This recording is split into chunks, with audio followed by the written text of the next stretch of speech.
Pax Dei is not a story of good versus evil, but rather of human conflict and the encroaching darkness which ensues from them. It is a force which takes many forms, and throughout the realm of Pax Mundi, creatures of nightmare come in from the darkening corners of the lands. Though not much remains from the final days of the fall, we may piece together the history and find the answers to many questions. It was the spring of 3899 after the 10th creation, post-Denecinem Grunetiem, 1 year after Loios, the 9th Redeemer, perished at the hands of the Princess of Anatolia at the beginning of the Great Downfall. Gaurie, Grand Inquisitor and servant of Papus Gloria II, ad futuriam Rei Memoriam, had begun mass exterminations of the Anatolian population in pursuit of heretics connected with the scheme behind the last Redeemer's assassination.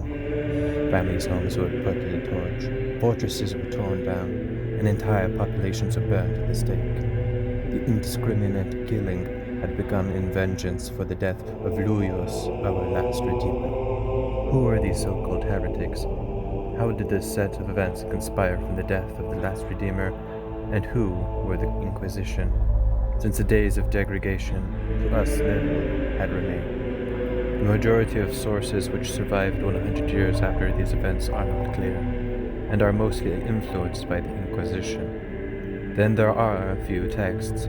The order of which they were derived from is not known. How much of the Anatolians remain in the books is a mystery. There is the possibility that texts were destroyed, and history was rewritten in support of the Inquisition's narrative. However, small accidental survivals remain, redacted manuscripts forgotten. But why such a revisionist approach to older teachings? This is a surviving redacted manuscript describing the Pax Mundi, the center of the world, Centrum Mundi. It speaks of light in which no one impure may suffer, equally protected by the divine grace. Is there perhaps some agenda here, or a secret? Did the Inquisition not want some fundamental truth about the Rex Mundi to be known? What about this intersection between the earth and the divine remains hidden? Was it related to there being no more Redeemers? Even yet more questions remain. There was the divide between the papacy and Anatolia after the assassination. However, the assassination seems to indicate a different struggle going on in the background that led up to it. And with this, the papacy felt strongly that the so-called Scythians were intimately involved. Yet there is no description of why they suspected this.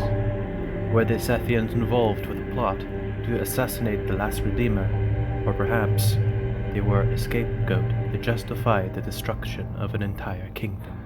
The Scythians had a very different set of beliefs considered heretical. At the time of the onslaught of the kingdom of Anatolia, they apparently were a part of the population. But we know all of this from reports of the Inquisition. So how many were there, and were their beliefs portrayed with a meaningful accuracy? In the year of 3901 after the 10th creation, post-Denecinem Granitorium, 3 years after the assassination of the last Redeemer, Magister Chloe of the Inquisitors continues an expedition of annihilation further into the Anatolian kingdom. Tortures are used to extract confessions and information on the Scythians. Of the confessions, Chloe is very interested in investigating their beliefs specifically, which is seemingly redundant. The Inquisition seem to regard this cult as something they have not known much about before. It seems to be a relatively new thing to them. Anatolians' dominant religion was headed by the papacy. That much to us is clear in their jurisdiction right after the assassination by their princess. At the same time, the regions of the heartlands that were protected by the divine power are increasingly shrinking, and so the Inquisition have more populations to terrorize as the fear of heretics continued. No one in the heartlands could be harmed because of the divine protection. So as the power faded away, settlements and cities were being erased off the map. Immediately, there is something else at work aside from the Inquisition. Creatures with the bizarre begin to make appearances. Peasants become afraid of all that is conspiring, and so no doubt flee to the surviving heartlands. But that goes into speculation. Here, there was far too much change for the concern of moving and preserving literature and documents at some point onward. And so you have an immense void, but we know that it was somewhere here after the loss of further information that there was total collapse. The monarchies and papacy have disintegrated at some point for seemingly no other possible reason than the loss of stability and recognition of authority. With this, there are texts alluding to rumors and accounts with monsters and people corrupted by dark sorcery.